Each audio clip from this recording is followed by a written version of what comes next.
Good morning, students. Welcome back to the online class of social sciences.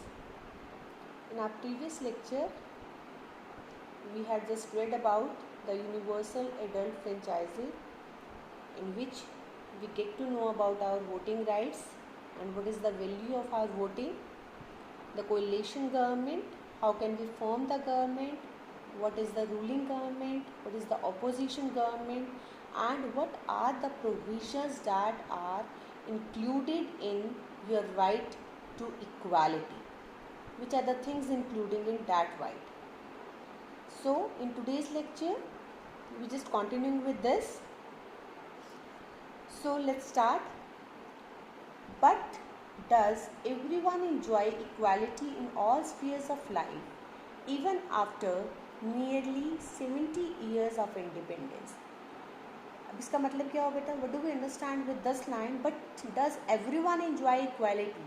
क्या everyone means कि after the independence, after we had got independence, and on which date we got independence? We got independence in 1947.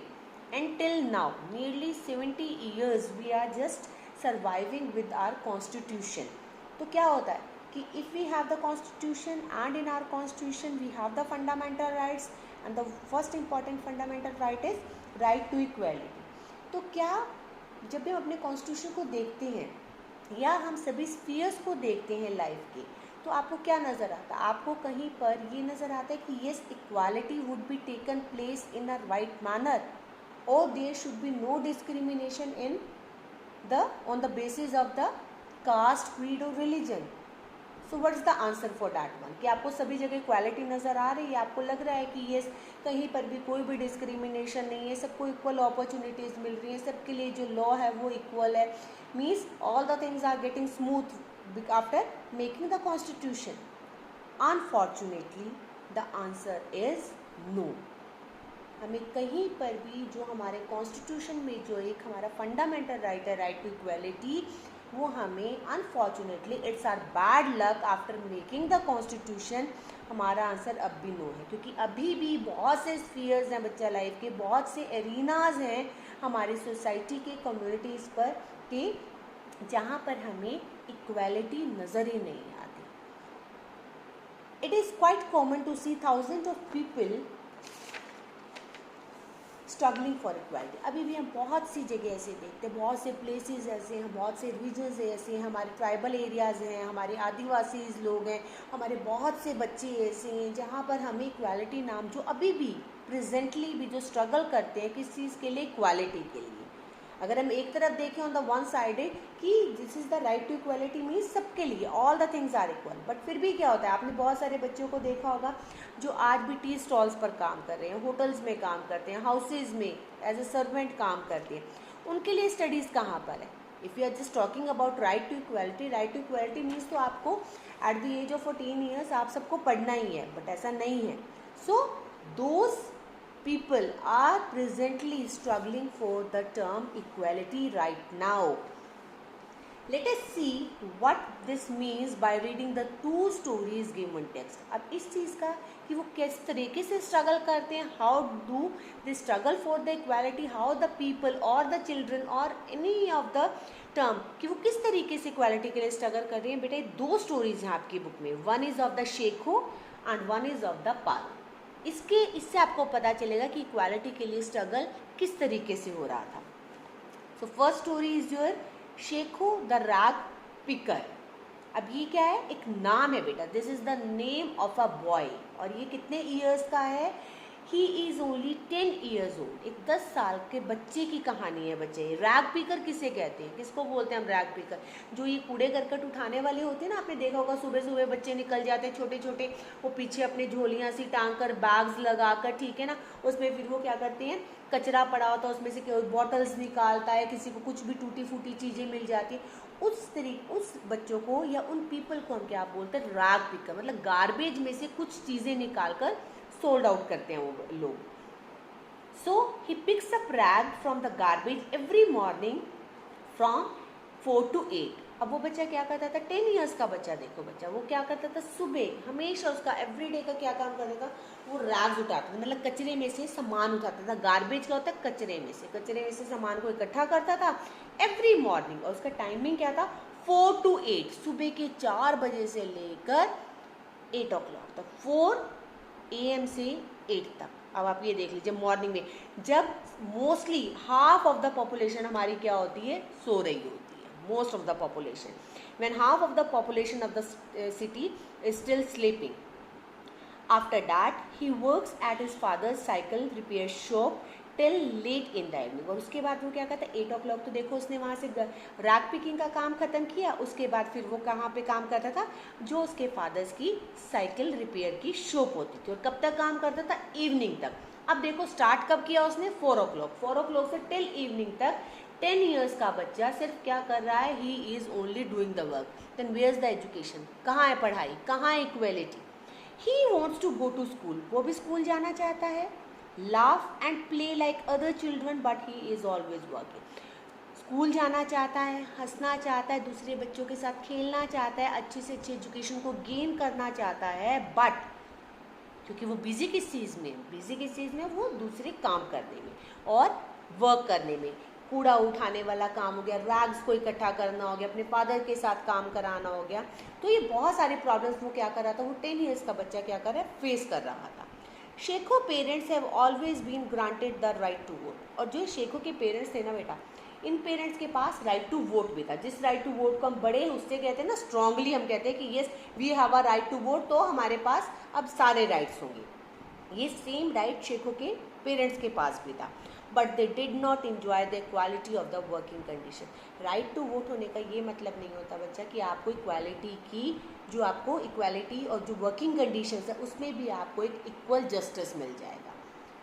आपके पास voting right है, voting right को आप use कर सकते हो, but it doesn't mean that कि just because of that voting rights you also enjoy the equality of the working conditions, कि आपको बिल्कुल बराबरी के हक मिल जाएंगे। No, hence they are unable to fulfill the basic necessities of their family, that is food, shelter and clothing। और वो सारे के सारे क्या थे बच्चे, बिल्कुल अनेबल। वो क्यों काम करता था बच्चा, अगर उसके पास इक्वल अपॉर्चुनिटीज़ होती, उसके पास भी एक अच्छा रहने के लिए घर होता, उसको भी एक स्कूल जाने की अपॉर्चुनिटीज़ मिलती, तो शायद उस बच्चे को काम ही ना करना पड़ता।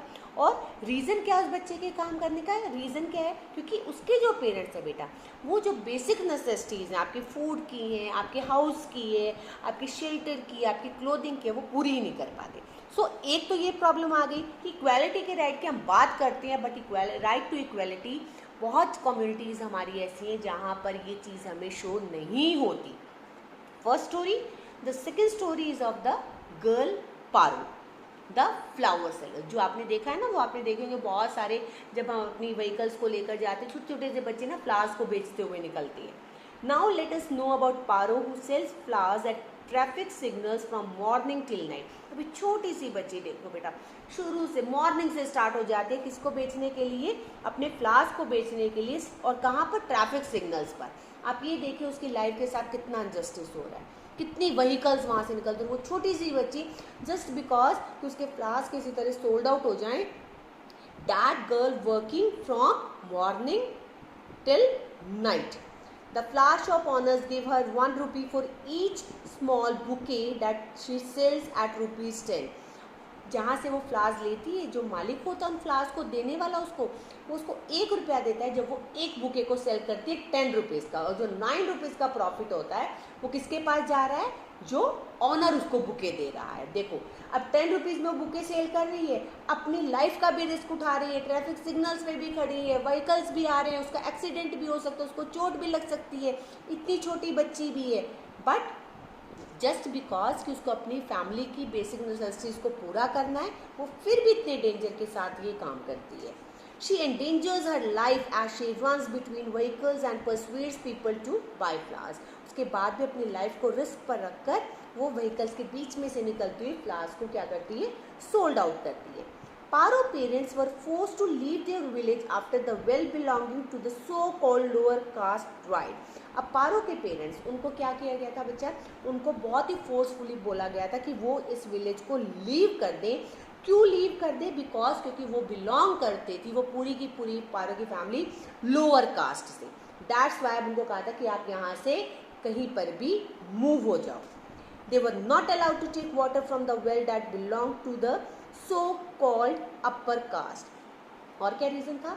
इवन उनको वहाँ से पानी भी, जो वेल्स होते थे, कुओं से पानी भी नहीं लेने दिया जाता था।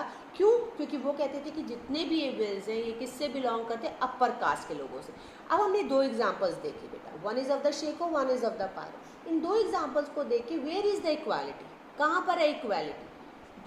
अगर देखा जाए अकॉर्डिंग टू द कॉन्स्टिट्यूशन तो इन बच्चों को स्कूल्स में होना चाहिए, इन बच्चों को राइट टू एजुकेशन का राइट मिलना चाहिए, इक्वालिटी का राइट मिलना चाहिए। But where is the our constitution made these type of provisions? कहाँ पर है प्रोविजंस? लेकिन ये क्या कर रहे हैं? Just because fulfilling the needs and the basic necessities of the family, they have to do the work. उनको अपनी फैमिलीज की बेसिक नेसेसिटीज को पूरी करने के लिए काम करना ही पड़ेगा। दैट्स वाई जो हमारे कॉन्स्टिट्यूशन में लॉज बनाए हुए हैं, जो हमारे कॉन्स्टिट्यूशन ने राइट टू फंडामेंटल राइट्स दिए हुए हैं, वो unfortunately it's are bad luck कि वो बहुत जगह पर क्या होते हैं बेटा? फुलफिल नहीं हो रहे। Aren't Paro parents also the citizens of India, where the constitution has prohibited the discrimination on the basis of religion, caste, gender or place of birth? एक तरफ हम कह रहे हैं कि ये सब सिटीजन्स हैं। Aren't Paro parents also the citizens of India? क्या पारो के पेरेंट्स सिटीजन्स नहीं हैं इंडिया के? और अगर हैं, if they are the citizens of India, तो कैसे उन्हें अपर कास्ट के लोग उनकी विलेज से फोर्सफुली बाहर निकाल सकते हैं? हमारा कॉन्स्टिट्यूशन में ये राइट नहीं है कि आप किसी को भी कहीं से भी निकाल दो। तो यहाँ पर क्या हो रहा था? डिस्क्रिमिनेशन हो रहा था। किन बेसिस पर हो रहा था? कास्ट के बेसिस पर हो रहा था। बहुत जगह होती है जहाँ पे रिलीजन के बेसिस पर होता है, जेंडर के बेसिस पर होता है, किस प्लेस में आपका बर्थ हुआ उस बेसिस पर होता है। But sadly discrimination on the basis of caste continues to exist. But बहुत बेटा, जिसे कहते हैं सैडली, मतलब बड़े दुख के साथ, बट फॉर अ पेन, ये चीज़ है कि अभी भी हमारे कंट्री में, अभी भी इंडिया में कास्ट के बेसिस पर जो डिस्क्रिमिनेशन है बेटा, that would be exist. Presently it is existing, वो अब भी एग्जिस्ट कर रहा है in spite of education and awareness. और कब कर रहा है? जब मोस्ट ऑफ द पॉपुलेशन हमारी पढ़ी लिखी है, लिटरेट है, अवेयर है, स्पेशली इन रूरल एरियाज। और कहाँ पर है सबसे ज़्यादा डिस्क्रिमिनेशन कास्ट के बेसिस पर बेटा? गाँव में। गांव के लोग अभी भी इस चीज़ में बिलीव करते हैं। वो जो लोअर कास्ट के लोग होते हैं, इवन उनको अपने साथ बैठने भी नहीं देते। उनको क्या करते हैं? अलग से उनको क्या दे देते हैं कि ठीक है, आप ये, this is the different place, आपको यहाँ पर बैठना है। कभी उनको खाने का देंगे तो इस तरीके से देंगे कि पता नहीं वो क्या चीज़ है, अलग से उनके यूटेंसिल्स अलग रख देंगे, जिस ग्लास में वो पानी पियेंगे उनको अलग कर देंगे। तो ये कास्ट के बेसिस पर डिस्क्रिमिनेशन अभी भी बहुत सारे हमारे रूरल एरियाज हैं जहाँ पर एग्जिस्ट करता है। अब सेकेंड चीज़ क्या है बच्चा? Another threat to equality is posed by discrimination on the basis of community. एक तो आपकी कास्ट के बेसिस पर बेटा, एक और डिस्क्रिमिनेशन जो सबसे बड़ा खतरा है इक्वालिटी के लिए, वो कौन सा है? हमारे कम्युनिटी के बेसिस पर, किसी कम्युनिटी को, पर्टिकुलर किसी कम्युनिटी को लेकर। Some religious places ban the entry of the people belonging to other communities and caste. अब कम्युनिटी के बेसिस पर क्या है बेटा? बहुत सारे हमारे रिलीजियस प्लेसेस ऐसे हैं, बहुत सारे हमारे टेम्पल्स ऐसे हैं जहाँ पर हमने कुछ कम्युनिटीज़ को क्या कर दिया? बैन कर दिया है कि ये हमारे टेम्पल्स में एंटर नहीं करेंगे। अब क्या कर रहे हैं कि वो उनको बैन कर रहे हैं, उनको मना कर रहे हैं, प्रोहिबिटेड कर रहे हैं कि ये कुछ कम्युनिटीज़ हैं जो टेम्पल्स के अंदर एंट्री नहीं करेगी। अब जब बेटा वो डिस्क्रिमिनेशन शो हो रहा है, तो जहाँ पर डिस्क्रिमिनेशन है वहाँ पर इक्वालिटी का कोई मतलब ही नहीं बनता। Certain communities look down upon others and do not give them jobs और हाउसेज ऑन रेंट। और कुछ कम्युनिटीज़ के साथ तो बच्चा इतना है कि ना तो उनको जॉब्स मिलती हैं, ना उनको कोई रहने के लिए किराए पर घर देता है। ये क्या है? सिंपल सा स्टेट ऑफ डिस्क्रिमिनेशन है। हम क्यों किसी को जज करते कि yes if you belong to such community, हम आपको घर नहीं देंगे रहने के लिए, हम आपको शॉप नहीं देंगे काम करने के लिए, हम आपको कोई भी काम नहीं देंगे, हम आपके बच्चों को एडमिशन नहीं देंगे। ये कौन सा बेसिस है? ये कम्युनिटी के बेसिस है। पर्टिकुलर हम इस कम्युनिटीज़ को क्या कर देते हैं कि इन बेसिस पर हम इनको क्या करते हैं बेटा? सफरिंग्स दे देते हैं। हम इनके साथ इक्वालिटी वाला बिहेवियर एग्जिस्ट ही नहीं कर पाते। The government of India has implemented the provisions of the constitution given under the right to equality in two ways. अब इन्हीं सब चीज़ों को देखते बेटा, हमारी जो गवर्नमेंट है, जो गवर्नमेंट ऑफ इंडिया ने बहुत सारे प्रोविजंस को, बहुत सारी पॉलिसीज़ को इम्प्लीमेंट किया कॉन्स्टिट्यूशन में, और किसके अंडर किया, कौन से राइट के अंडर किया, under the right to equality. Right to equality के अंदर दो वेज निकाले, अब दो प्रोविजंस दिए। फर्स्ट क्या था बच्चा, Many laws have been made to protect the right to equality। बहुत सारे लॉज बना दिए कि राइट टू इक्वालिटी वैसे तो उनसे प्रॉपरली इम्प्लीमेंट नहीं होता, अब इसी लॉ को प्रोटेक्ट करने के लिए नंबर ऑफ द लॉज क्या किए, गवर्नमेंट ने बनाने शुरू कर दिए। अब इसमें एग्जांपल क्या है, equal opportunities in education and job, कि अब जितनी भी एजुकेशंस होगी, जितने भी जॉब्स होंगे, जितने भी इंस्टीट्यूशंस होंगे, वहाँ पर क्या होगा, सबको इक्वल अपॉर्चुनिटी मिलेगी। किसी भी बेसिस पर कोई भी डिस्क्रिमिनेशन किसी भी स्टूडेंट के साथ, किसी भी पीपल के साथ, किसी भी कम्युनिटी को लेकर, किसी के कलर को लेकर, किसी के जेंडर को लेकर नहीं होगा। सेकंड क्या था बेटा, government has launched many programmes and schemes for those communities that need assistance. और गवर्नमेंट ने एक सबसे जो जिसे कहते हैं ना एक स्ट्रॉन्गर स्टेप क्या लिया, सबसे जिसे कहते हैं स्मार्ट मूव क्या लिया कि गवर्नमेंट ने बहुत सारी ऐसी policies they have to make, और बहुत सारी स्कीम्स ऐसी बना दी। किस कम्युनिटीज़ के लिए बनाई, जिन कम्युनिटीज़ को नीड थी, असिस्टेंस मीन्स जिनको ज़रूरत थी। अब बहुत जो हमारी लोअर कास्ट या लोअर कम्युनिटीज़ थी, ट्राइबल कम्युनिटीज़ थी, जिनके पास कोई अपॉर्चुनिटीज़ नहीं होती, वहाँ पर उनको क्या कर दिया बेटा, स्ट्रॉन्गर बना दिया। उनके लिए बहुत सारी चीज़ों को रिजर्व कर दिया कि इन पोस्ट पर या इन सीट्स पर सिर्फ ये ही कम्युनिटीज़ क्या करेंगी, काम करेंगी। For example SCs, STs and OBCs, इसमें आपकी शेड्यूल कास्ट बच्चा, आपकी शेड्यूल ट्राइब्स और आपकी अदर बैकवर्ड क्लासेस आती थी, क्योंकि यही कुछ कम्युनिटीज़ ऐसी थी बेटा जिनको सबसे ज़्यादा प्रॉब्लम्स फेस करनी पड़ी थी। इनके पास कोई अपॉर्चुनिटीज़ नहीं थी, इनको एक लोअर कम्युनिटीज़ मानकर हर जगह पर क्या किया जाता था, इनको वहाँ से डिसअपियर या निकाल दिया जाता था, बिल्कुल डिफरेंट कर दिया जाता था। और सबसे ज़्यादा इनके साथ क्या होता था, डिस्क्रिमिनेशन और बायस सिस्टम को फॉलो किया जाता था। The programmes of the government will be meaningful only if they have the support of the people. अब जितने भी बेटा आपकी गवर्नमेंट, ये कब फुलफिल, जब आपकी गवर्नमेंट ने प्रोविजंस बना दिया, आपकी गवर्नमेंट लॉज बना रही है, इनका मीनिंग कब एक आपको गुड वे में समझ में आएगा, जब ये जितने भी आपकी पॉलिसीज़ आपकी जब भी गवर्नमेंट बनाती है, जब उसको किसका सपोर्ट मिलता है, पीपल का। अब गवर्नमेंट ने पॉलिसीज़ बना दी, गवर्नमेंट आपकी प्रोग्राम्स आपको ये बता दे कि ये these are the policies, these are the law, लेकिन अगर पीपल ही उस चीज़ को ना माने फिर फ़ायदा क्या होगा। It means if the people have give the support to the government, definitely बेटा तभी जो पॉलिसीज़ बनाई हैं गवर्नमेंट ने, that would be successfully run, तभी वो एक अच्छे तरीके से रन कर पाएंगी। For example, numerous schemes encourage people to send their children to elementary schools as free and compulsory education has been guaranteed for them in our constitution। अब सबसे बड़ा एग्जांपल आपको पता है, अब क्या हुआ, बच्चों को स्कूल भेजने का सबसे बड़ा एजुकेशन का राइट, क्योंकि अगर बच्चे एजुकेटेड होंगे तो अवेयर होंगे, they know their rights, and if they know their rights definitely बेटा वो अपनी फैमिली को डिफेंड कर सकेंगे, अपनी फैमिलीज को प्रोटेक्ट कर सकेंगे, अपनी बेसिक नेसेसिटीज़ को बड़ी इजीली फुलफिल कर सकेंगी। अब बहुत सारी स्कीम्स ऐसी थी बेटा जिन्होंने इनकरेज किया पीपल को, और उन्होंने क्या किया, व्हाट दे स्टार्टेड, कि उन्होंने अपने चिल्ड्रंस को स्कूल में भेजना शुरू किया। क्यों, क्योंकि वहाँ पर फ्री और एक कंपल्सरी एजुकेशन मिल रही थी, जो हमारे कॉन्स्टिट्यूशन ने गिवन की थी कि बच्चे स्कूल्स में आएंगे और उनको खाना भी और उनकी एजुकेशन भी क्या होगी, टोटली द फ्री वन।